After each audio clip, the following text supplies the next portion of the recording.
بسم اللہ الرحمن الرحیم۔ تمام تعریفیں اللہ تعالیٰ کے لیے ہیں جو تمام جانوں کا پالنے والا ہے۔ لاکھوں کروڑوں درود حضرت محمد صلی اللہ علیہ وسلم پر، ان کی آل پر۔ السلام علیکم ناظرین کرام، آپ دیکھ رہے ہیں پروگرام راہ ہدایت اور میں ہوں آپ کا میزبان نعمان طارق۔ ناظرین کرام، آج کا جو ہمارا موضوع ہے، ہم نظریہ پاکستان پہ بات کریں گے۔ آج ہم یہ جانیں گے کہ بر صغیر کے مسلمانوں کو پاکستان حاصل کرنے کی کیوں ضرورت پیش آئی۔ اس بات میں ہم قرآن اور حدیث کی روشنی میں جانیں گے۔ ہمارے ساتھ جو اسٹوڈیو میں مہمان تشریف رکھتے ہیں، کسی بھی تعارف کے محتاج نہیں، آپ سے ان کو تعارف کراتا چلوں۔ حیدر علوی صاحب، بہت شکریہ آپ کا، ان کے ساتھ تشریف رکھتے ہیں۔ علامہ محمد نوید سیلوی صاحب، آپ کا بھی بہت بہت شکریہ کہ آپ اسٹوڈیو میں تشریف لائے۔ علوی صاحب، آپ سے گفتگو کا آغاز کروں گا۔ سب سے پہلے یہ بتائیے گا کہ بر صغیر کے مسلمانوں کو نظریہ پاکستان کی ضرورت کیوں پیش آئی؟ بسم اللہ الرحمن الرحیم۔ بازو تیرا توحید کی قوت سے قوی ہے، سبحان اللہ۔ اسلام تیرا دیس ہے تو مصطفیٰ بھی ہے۔ یقیناً جب بندہ مومن کلمہ طیبہ کے بندھن میں بنتا ہے تو وہ اللہ وحدہ لا شریک کے ساتھ ایک بندگی کا محض اظہار نہیں کرتا، بلکہ وہ یہ فیصلہ کر لیتا ہے کہ میرے شب و روز اس کی اطاعت میں اور اس کی دی ہوئی شریعت کے مطابق گزریں گے۔ اور یقیناً اسلام غلبے کا دین ہے، اسلام مغلوب اور محکوم مذہب نہیں ہے۔ اسلام جہاں بھی گیا، اس نے محض ایک عبادات کا ایک پیکج نہیں دیا، بلکہ اسلام نے مکمل ضابطہ حیات دیا ہے ایک مومن کے لیے، اور اس کے لیے ایک ریاست کا انتخاب اگر ضروری نہ ہوتا تو نبی کریم صاحب الاولاق جب مکہ المکرمہ میں رہنا آپ کے لیے مشکل ہوا تو آپ نے مدینہ المنورہ میں ہجرت فرمائی اور اسلام کو کلی طور پر نافذ العمل کر کے یہ بتایا کہ اسلام جہاں جائے گا، مسلمان جہاں رہیں گے، وہاں وہ ایک اسلامی اصولوں کے مطابق ایک ریاست قائم کریں گے، جہاں پر قرآن و سنت اور شریعت کے مطابق ان کو جو بھی قوانین فراہم کیے گئے ہیں ان کے مطابق وہ زندگی گزاریں گے۔ پاکستان یا ہندوستان کے اندر ایک لمبا عرصہ تک مسلمان حکمران رہے، پھر مسلمانوں کے اپنے ہی بدعمالیوں کے سبب ان کے ہاتھوں سے ریاست تو چلی گئی، پھر ایسٹ انڈیا کمپنی کے ذریعے برطانیہ نے جب حکومت قائم کر لی تو ایک طرف ہندو بنیا جو ہے وہ بھی لاچار ہے، وہ بھی مظلوم ہے بظاہر، اور دوسری طرف مسلمان، لیکن مسلمانوں پہ ظلم دو گنا تھا۔ ایک طرف انگریز ظلم کر رہا تھا اور دوسری طرف ہندو بھی ظلم کر رہا تھا۔ یہ 1857 کی جنگ آزادی کے بعد مسلمانوں پہ زیادہ ظلم مسلمانوں پہ ظلم کا، کیونکہ 1857 کے بعد مسلمان عملاً اپنا اقتدار کھو چکے تھے، تو ایسے میں اب ضروری تھا کہ مسلمان یا تو دونوں طرف سے آزادی حاصل کریں یا ایک طرف سے۔ ایک طبقہ مسلمانوں میں بڑی شدت کے ساتھ موجود تھا جن کو ہم کہتے ہیں کہ یہ گاندھی علماء تھے، وہ جو ہمارے ہاں غالباً جمعیت علماء ہند کے نام سے پہچانے جاتے تھے، ان کی یہ رائے تھی کہ ہمیں گاندھی سے مل کر خالصتاً انگریز سے اور برطانوی سامراج سے ہی آزادی حاصل کرنی ہے۔ کانگریس کا جو بنیادی اور ابتداً قائد اعظم بھی اس کا حصہ رہے، لیکن بالآخر قائد اعظم نے گاندھی کے، نہرو کے اور ہندوؤں کے اس رویے کو بھانپ لیا کہ جس کے تحت قائد اعظم نے اس کا اظہار بھی کیا کہ ہم ایک غلامی سے نجات کے بعد دوسری غلامی میں نہیں جانا چاہتے، اور اس کے لیے ضروری یہ ہے کہ ہم اس دو قومی نظریے کی بنیاد پر اپنی جد و جہد لے کر آگے بڑھیں، جس میں ہندو ایک الگ قوم ہے اور مسلمان ایک الگ قوم ہے۔ قائد اعظم سے کہا گیا کہ آپ کس پاکستان کی بات کرتے ہیں، تو آپ نے کہا پاکستان تو اسی روز بن گیا تھا جب ہندوستان کی سرزمین پر کسی بھی پہلے ہندو نے جب محمد عربی صلی اللہ علیہ وآلہ وسلم کا کلمہ پڑھا تھا۔ تو نظریہ پاکستان بنیادی طور پر نظریہ اسلام ہے، اور یہ ریاست پاکستان ریاست مدینہ کا روحانی بیٹا ہے، اور ہم یہ سمجھتے ہیں کہ یہ دنیا کے اندر ریاست مدینہ کے بعد بطور مسلم دوسری بڑی نظریاتی مملکت ہے، اور اس کی بنیاد اس سبب ہوئی کہ ہم کسی صورت بھی ہندو کی غلامی میں نہیں رہنا چاہتے تھے، اور آج یعنی 74 سال کے بعد ہم اس نتیجے پر پہنچے ہیں کہ ہمارے بانیان نے، فاؤنڈر آف پاکستان قائد اعظم نے، ہمارے علامہ اقبال نے جو فیصلہ کیا تھا وہ فیصلہ بالکل حق تھا۔ اگر ہم ہندوستان کے ساتھ چلے جاتے تو آج ہم ذہنی بھی غلام ہوتے، ہم اپنی مذہبی رسومات میں آزاد نہ ہوتے، ہم کلی طور پر اسلام کو نافذ کرنے کے لیے ہمارے پاس کوئی خطہ ہی موجود نہ ہوتا۔ علوی صاحب یہاں پہ ایک اور بات آپ سے پوچھوں گا کہ اسلامی جو ضابطۂ حیات ہے وہ آج کے پاکستان میں کو نظر آتا ہے جس کی جدوجہد ہمارے بزرگوں نے کی تھی؟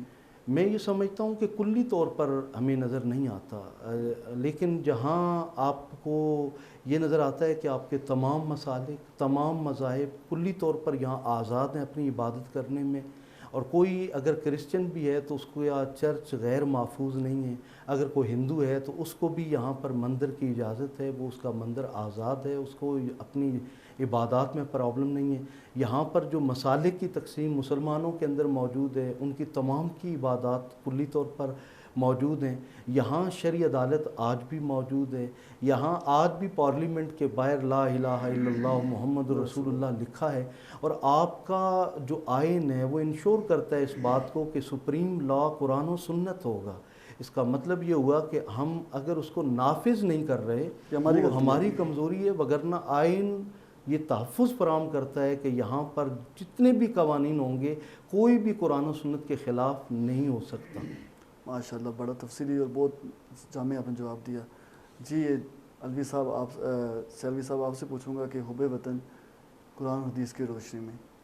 بسم اللہ الرحمن الرحیم۔ سب سے پہلے میں آپ کو اس زبردست پروگرام کے نکات پر خراج عقیدت پیش کرتا ہوں۔ شکریہ بہت ہست کے متعلق اور پاکستان کے وجود کے متعلق، اور بنیادی طور پر یہ جو کہا جاتا ہے کہ وطن کی محبت کے ایمان کا حصہ ہے، جزو ایمان ہے، تو اس پر قرآن کی 2-3 آیات اس میں ایڈ کر دیتے ہیں۔ ویسے ضمن میں 2-3-4 باتیں آغاز میں کرنا چاہوں گا کہ دنیا کی جتنی بھی مخلوقات ہیں، ہر مخلوق کے دل میں، اس کے خمیر میں، اس کی فطرت میں اللہ جل وعلا نے اس کے وطن کی محبت کو داخل کر دیا ہے۔ آپ ایک چونٹی کو لے لیں، چڑیا کو لے لیں، جب وہ اپنے گھونسلے سے باہر نکلتی ہے رزق لینے کے لیے تو وہاں نہیں رہ جاتی، پلٹ کر اپنے وطن، اپنے مکان، اپنے گھر، اپنے گھونسلے میں ضرور آتی ہے۔ تو جیسے ان پرندوں کے اندر جو لاشعور ہیں ان کے دل میں، ان کے فطرت میں اپنے وطن کی محبت داخل کر دی، ایسے ہی ہر انسان کے دل میں اپنے وطن کی محبت ضرور ہوتی ہے۔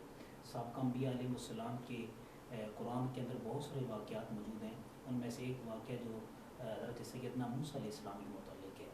آپ بنیادی طور پر شام کے رہنے والے تھے، بعض علماء فرماتے ہیں بیت المقدس کے تھے، ابا و اجداد آپ کے وہاں پیدا ہوئے، مگر آپ نے زندگی مصر میں گزاری ہے، اور مصر میں جو زندگی گزاری اس کے بعد آپ کے دل میں پھر وطن کی محبت انگڑائی دیتی ہے، اور اپنی قوم سے فرماتے ہیں یا قوم ادخلوا الارض المقدسۃ التی کتب اللہ۔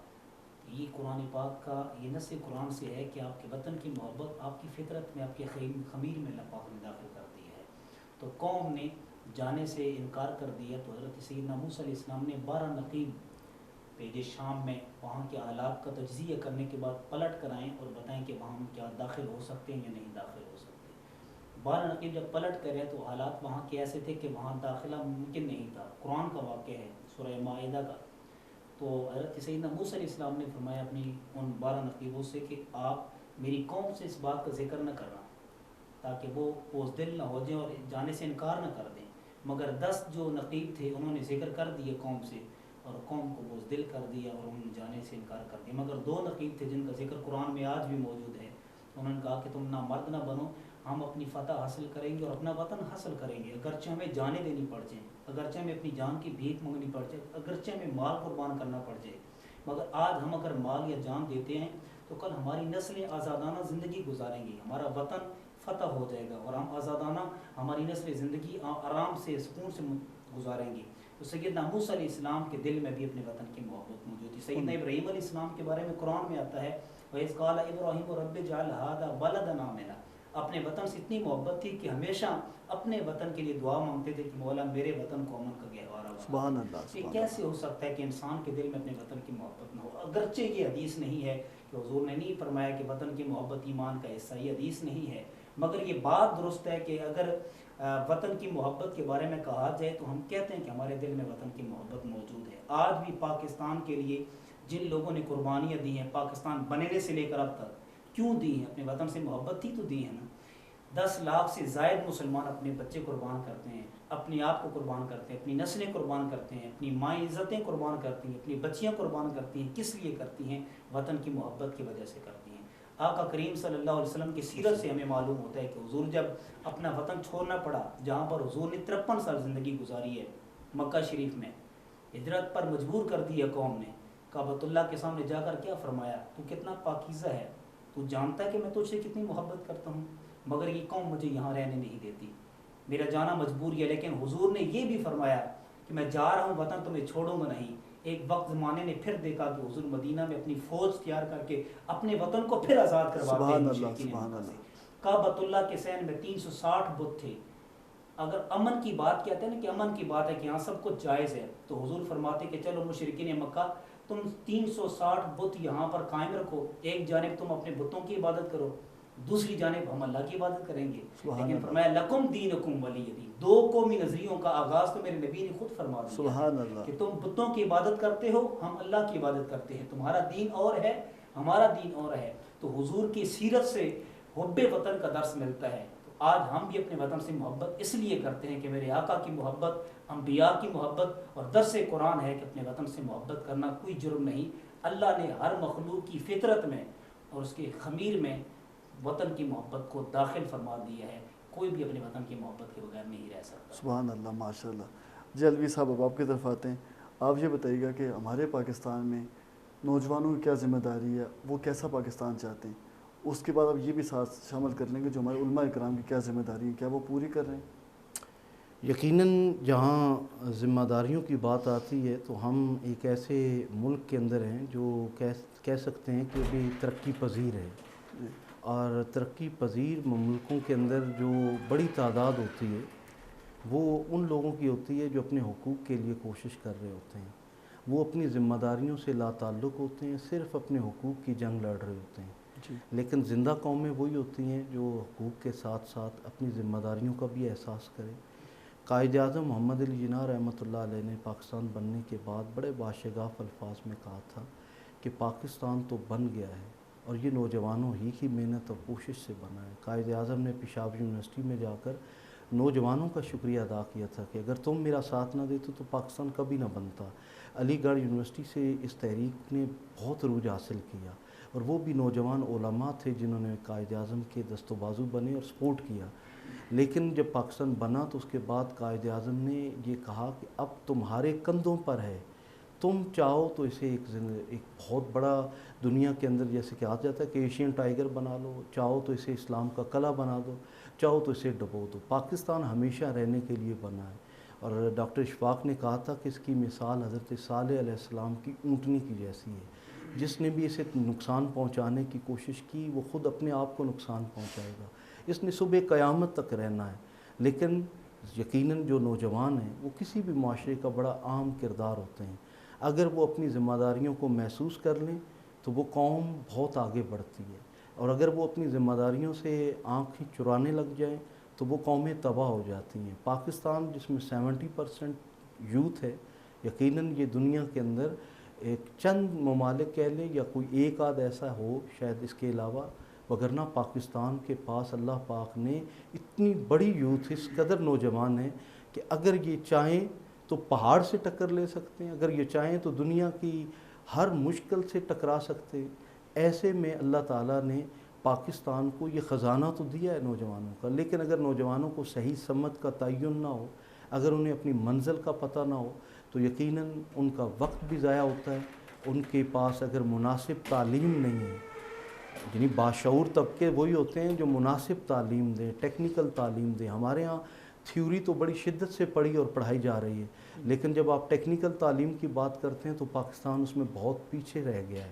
اس لیے یہاں اس وقت ایسی تعلیم کی ضرورت ہے کہ جس سے صرف ہمارے پاس ڈگری ہولڈر نہ ہوں بلکہ معاشرے کے اندر وہ ایک مضبوط اور باوقار کردار ادا کر سکیں. علامہ صاحب آپ کی بات کر رہی ہے، یہ کس کی ذمہ داری ہے کہ ان کو بنائیں؟ ہمارے والدین کی ذمہ داری ہے، وہ نہیں پورا کر رہے ہیں 74 سال میں. ہمارے علماء کرام، ہمارے سیاستدان، کس کی آپ؟ میں یہ سمجھتا ہوں سب سے پہلی ریاست کی ذمہ داری ہوتی ہے، کیونکہ کوئی بھی معاشرہ جو ہوتا ہے وہ ریاست کے بنا آگے نہیں بڑھ سکتا. آپ کی ریاست اسلام پہ بیس ہے. اور اسلام جو ہے وہ مساوات کا، مساوات اور لیکن برابری اس کا پر عمل اصول ہو ہے۔ رہا ہے یہ اس پہ؟ یقیناً اگر عمل ہوتا تو آج چند سو خاندان جو ہیں وہ پورے ملک کے اوپر حکمرانی نہ کر رہے تھے۔ مینز اس کا یہ کہ ہم اسلامی کے نام پہ ملک کو لوٹ رہے ہیں یا عوام کو ہم دھوکہ دے رہے ہیں اسلام کے کا نام پہ؟ آج بدقسمتی یہ ہے کہ جو جماعتیں اسلام کے نام پر ہیں ان کے ہاں بھی اسلام نظر نہیں آ رہا۔ جی جی، صرف وہ نام کی اسلام آباد کے لیے اور پارلیمنٹ کے لیے تو جدوجہد کرتی ہیں، اسلامائزیشن کے لیے کوشش نہیں کر رہے ہیں۔ اور ایسی ہمارے ہاں تنظیمیں اور غلط ہم کہہ سکتے ہیں ایسے صوفیاء موجود ہیں، ایسی جماعتیں موجود ہیں جو اپنے تئیں انسان سازی کے لیے کوشش کر رہی ہیں۔ ایک ماں باپ کے لیے جو سب سے بڑی ڈیوٹی ہوتی ہے وہ کسی بھی نوجوان کی کردار سازی ہے، اور ایک عالم اگر وہ ممبر پر بیٹھا ہے تو اس کی پہلی ذمہ داری معاشرے کے انسان سازی اور حب الوطنی اس کے اندر پیدا کرنا ہے۔ میں یہ سمجھتا ہوں کہ سارے طبقات، اسپیشلی آپ کی اگر ایجوکیشن آگے بڑھے اور وہ آگے بڑھ کر نوجوان کو نظریاتی طور پہ مضبوط کرے اور فکری طور پہ مضبوط کرنے کے ساتھ ساتھ ان کو کوئی ایسی ٹیکنیکل تعلیم بھی دے کہ معاشرے کے اندر وہ بے سود اور ایسے بالکل ناکارہ نوجوان کے طور پر اپنا کردار ادا نہ کریں، بلکہ ان کے ہاتھوں میں کوئی ہنر ہو جو وہ کچھ کر سکیں۔ آج ہمارے معاشرے کے اندر بدقسمتی سے ایک ایسی تعلیم نہ ہونے کے سبب ہمارا نوجوان، ہم دیکھتے ہیں کہ وہ نشوں کا عادی ہو گیا ہے، وہ بے راہ روی کا عادی ہے، اس کو نہیں پتہ نظریہ پاکستان کیا ہے۔ اگر اس کی گاڑی کے باہر اگر پاکستان کا جھنڈا ہے تو گاڑی کے اندر اگر انڈیا کے گانے لگے ہوئے ہیں تو اس کا مطلب یہ ہے کہ اس نے نظریہ پاکستان کو سمجھا ہی نہیں ہے۔ 14 اگست کو صرف وہ جا کے پارٹی کرتا ہے اور وہ لوگوں کو تنگ کرتا ہے۔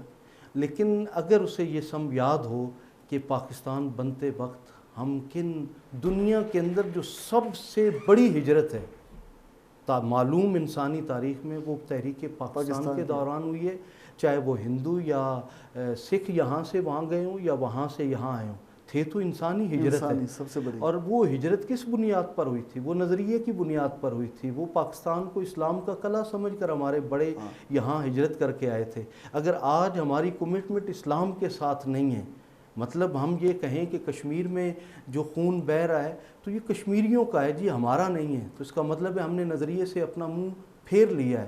اگر انڈیا میں کسی مسلمان کو تکلیف ہوتی ہے اور ہم اس درد کو محسوس نہیں کرتے ہیں تو اس کا مطلب ہے ہمارا اسلام اور نظریے سے کوئی تعلق نہیں ہے۔ یہی کیفیت فلسطین، یمن، افغانستان، جہاں جہاں بھی مسلمان کا خون بہ رہا ہے وہاں مسلمان کی ذمہ داری ہے کہ وہ درد حضور نے فرمایا کہ مسلمان کل جسد الواحد، ایک جسم کی مانند ہیں، جسم کے ایک حصے میں تکلیف ہو پورا جسم اس درد کو محسوس کرتا ہے۔ اسلام قاعدہ علامہ اقبال نے تو کہا تھا کہ اخوت کا یہ مطلب ہے چبھے کانٹا جو کابل میں، تو ہندوستان کا ہر پیر و جواں بیتاب ہو جائے، اس درد کو ہر شخص محسوس کرے۔ آج اسی نظریے کو اگر نوجوان پھر سے اپنا لیں تو پاکستان نہ صرف ایشین ٹائیگر بنے گا، میں یہ سمجھتا ہوں پوری امت مسلمہ کو اس نے لیڈ کرنا ہے، اس نے غزوہ ہند لڑنا ہے، اس نے اسلام کی آبیاری کرنی ہے۔ اور آج بھی عرب سمیت پوری دنیا کا مسلمان اس ایٹمی اسلامک پاور کی طرف دیکھ رہا ہے کہ کب یہ جو ہے وہ حرکت میں آتا ہے، اور پھر رسول خدا صلی اللہ علیہ وآلہ وسلم کو جہاں سے ٹھنڈی ہوا آتی تھی، ہم اس ملک کے اندر رہنے والے ہیں، اور ہمارا ایمان ہے کہ ہمارے اندر سے آپ جتنی مرضی ہے، ہمارا کلچر تو بدل سکتے ہیں لیکن ہمارے اندر کے مسلمان کو نہیں بدل سکتے ہیں۔ وہ فاقہ کش جو موت سے ڈرتا نہیں ذرا، روح محمد اس کے بدن سے نکال دو۔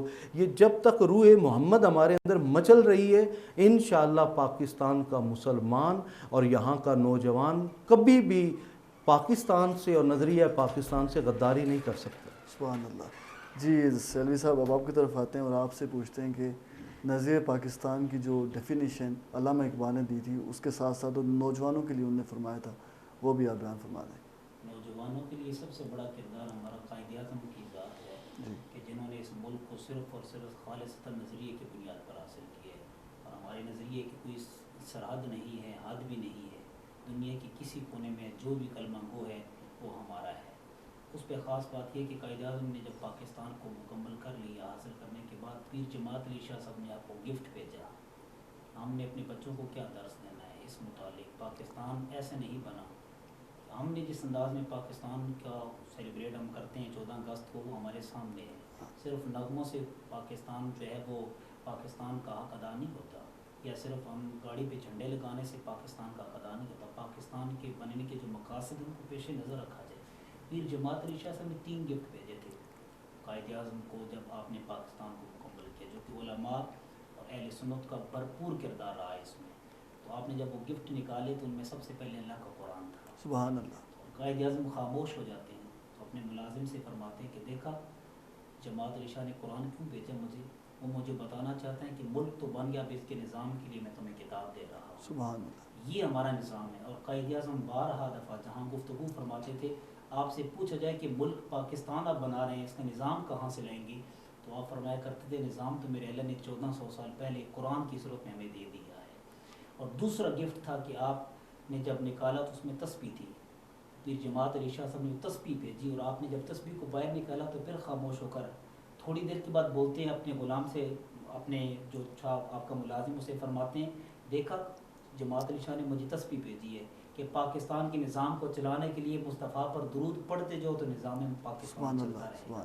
اور تیسرا تھا کہ مسلح، یہ مسلح جو دیا اللہ جل وعلا نے ہمیں دیا ہے حضرت پیر جماعت علی شاہ صاحب نے، اس سے اللہ کا شکر ادا کرو. قرآن کی آیت ہے وَاذْكُرُوا اِذْ كُنْتُمْ قَلِيلًا، جب وہ وقت یاد کرو کہ جب تم تھوڑے تھے، تم کمزور تھے، تم ڈرتے رہتے تھے، تو اللہ جل وعلا نے تمہیں وطن عطا کیا، اللہ نے تمہیں طاقت عطا کی، اللہ نے تمہاری مدد کی، اللہ نے تمہیں رزق عطا کیا. تو یہ ساری چیزیں ملنے کے بعد کرنا کیا ہے لعلکم تشکرون، اب تم شکر ادا کرو اللہ کی بارگاہ میں تاکہ اللہ تمہاری نعمتوں میں برکت عطا کرے. تو 3 چیزیں پھر جماعت علی شاہ صاحب نے بھیجی تھی. آج وہ 3 چیزیں ہمارے ہر مسلمان، ہر پاکستانی کے ہاتھ میں ہونی چاہیے.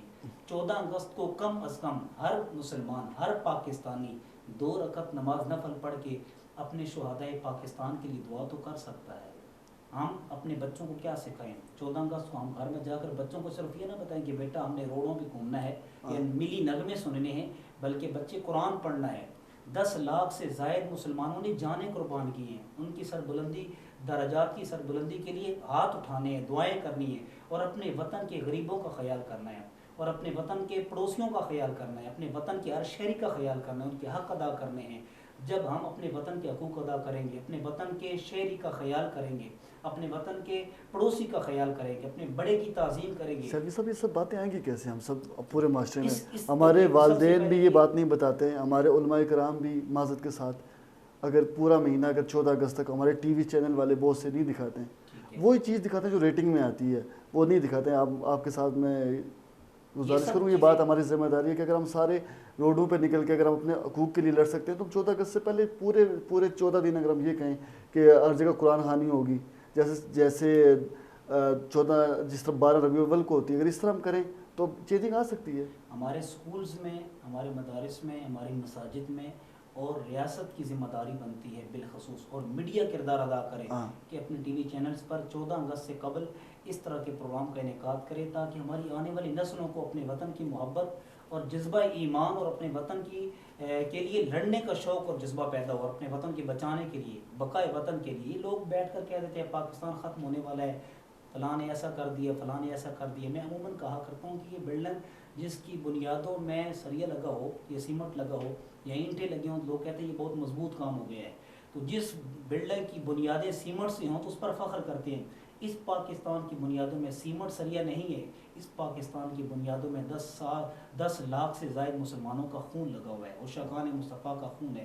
دنیا ختم ہو سکتی ہے، یہ سارے ختم ہو سکتے ہیں غداران وطن، لیکن پاکستان ختم نہیں ہوتا، چونکہ پاکستان ختم ہونے کے لیے نہیں بنا. یہ سایہ خدائے ذوالجلال ہے، جس پر اللہ کی رحمت کا سایہ ہو وہ کبھی ختم نہیں ہوتا. اس لیے ہم اپنے وطن سے ٹوٹ کر پیار کریں اور اپنی نسلوں کو اپنی وطن کی محبت، وطن کے شہریوں کی محبت، وطن کے حقوق کے متعلق، وطن کے بننے کے مقاصد اپنے بچوں کو سکھائیں گے، تب جا کر ہمارا ملک ایک امن کی راہ پر گامزن ہوگا. اللہ کریم ہمیں اپنے وطن سے محبت نصیب فرمائے. بڑا اچھا پیغام آپ نے دیا. الوی صاحب پروگرام کے آخر میں آپ فرد واحد کو کیا پیغام دیں گے، وہ کیسے محبت کریں؟ دیکھیے، جب فرد واحد کی ہم بات کرتے ہیں تو یقیناً معاشرے تبھی قائم ہوتے ہیں جب ایک نصاب تعلیم ہو، جب ایک آواز میڈیا کی ہو، جب قوم ایک آواز بلند کر، جب اللہ اکبر کی ایک ہی صدا ہم ہر مسجد سے سنتے ہیں تو اللہ تعالیٰ ہمارے اندر وحدت اور یونٹی چاہتا ہے. ہم جماعت میں ایک امام کے پیچھے کھڑے ہوتے ہیں، یہ بھی وحدت کا ایک پیغام ہے. ہم ایک قائد اعظم کو اپنا کہتے ہیں کہ وہ ہمارا لیڈر ہے۔ بابائے قوم ہے، تو ہمیں ایک وحدہ لا شریک کے ماننے والے ہیں، تو ہمیں اپنے اندر وحدت کو پیدا کرنا ہے۔ قومیں فرقہ واریت کی وجہ سے، نفرتوں کی وجہ سے، چاہے وہ لسانی ہوں صوبائی ہوں، تباہ ہو جاتی ہیں۔ آج اگر ہم کہتے ہیں کہ پاکستان اللہ کا احسان ہے، تو اس کا شکر کیسے ہم ادا کر سکتے ہیں؟ جیسے موجودہ گورنمنٹ نے کہا کہ ہم ایک نصاب تعلیم لائیں گے، اگر یہ ہو جائے تو میں سمجھتا ہوں کہ ہم 74 سال کا اپنا قرض ادا کر لیں گے۔ اس وقت پاکستان کے اندر جو نصاب تعلیم ہے وہ ایک غریب اور پڑھ رہا ہے، امیر اور پڑھ رہا ہے، تو ہم 2-4 قسم کی الگ الگ نسلیں تیار کر رہے ہیں۔ اس کا نتیجہ بھی آپ کے سامنے ہے، ہم سب کے یقیناً سامنے۔ تو جب تک ایک نصاب تعلیم نہیں ہوتا، قرآن کی صورت میں اسلامی نصاب ہمارے پاس ایک ہے، اس کی الگ الگ تشریحات سارے کیے چلے جا رہے ہیں، جب تک وہ حبل اللہ کو مضبوطی سے پکڑتے نہیں ہیں اور نظریہ پاکستان جو پرچم اسلام کی صورت میں ہمارے پاس موجود ہے، اس کے سائے میں ہم سر نہیں جھکاتے ہیں، نہ ہم ایک قوم بن پائیں گے، نہ ہم اس ملک کو آگے لے کے جا سکتے ہیں۔ ہر بار آنے والا یہ ماہ مقدس اگست ہمیں یہ پیغام دیتا ہے کہ کتنی قربانیوں کے بعد تمہیں پاکستان ملا، اس کو اللہ کی نعمت کے طور پر لیں اور اس پر اللہ کا شکر ادا کریں۔ ایک طرف 27 رمضان تھے، ایک طرف ہمارے پاس آج بھی دنیا میں جہاں سے پاکستان کا نمبر ڈائل کرو تو 92 لکھنا پڑتا ہے، اور یہ اس میں محمد کا علم الاعداد کے ذریعے سبحان بنتا ہے، اللہ، سبحان اور یہ پیغام ہے کہ رسول اللہ صلی اللہ علیہ وآلہ وسلم کے نام کا سایہ ہے اس پاکستان کے اوپر۔ ہمیں اس نعمت کی قدر کرنی ہوگی تاکہ اگلی نسلوں کو ہم ایک محفوظ ملک دے کر جائیں۔ بہت بہت شکریہ آپ دونوں حضرات کا۔ ناظرین کرام، یہ تھا آج کا پروگرام، انشاءاللہ آپ سے ملاقات ہوگی اگلے پروگرام میں۔ اللہ حافظ۔